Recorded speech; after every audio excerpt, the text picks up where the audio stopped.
In the meantime, an NYPD detective who was shot on the Lower East Side has been released from the hospital. Officers were serving a search warrant for an illegal weapon. And Lisa Rozner has more now on the shooting and also the suspect who police say is a career criminal.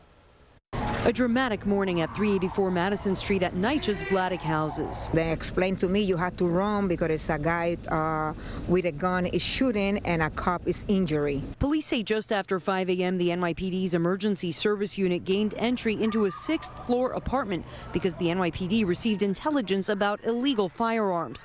Police say inside was 35-year-old Edwin Rivera, a convicted felon with multiple prior arrests for gun possession and narcotics.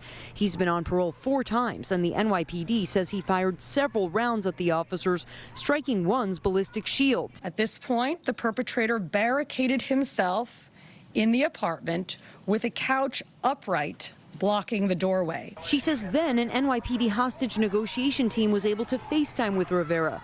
But 3 hours later, Rivera disengaged contact with cops, and when officers went to move the couch, she says Rivera fired at officers and a bullet struck a 20-year detective in the left shoulder. All these shots came down, and next thing I know, there's all kinds of SWAT team members coming out. The NYPD says officers fired back, striking Rivera multiple times in the left side. The chief says he is not in serious condition and is expected to recover. I took out this guy. He's practically naked with a bag over his head. This is the weapon police recovered from the apartment. Police say Rivera, who was on parole, had also resisted arrest this past November. The commissioner says in November he was also charged with criminal possession of stolen property, but the DA only charged him with resisting arrest. Although he was on active parole, he was released the very next day. A rep for the Manhattan DA says the stolen weapon charge would not have made the case bail eligible. The DA said in a statement he's grateful the detective is expected to make a full recovery.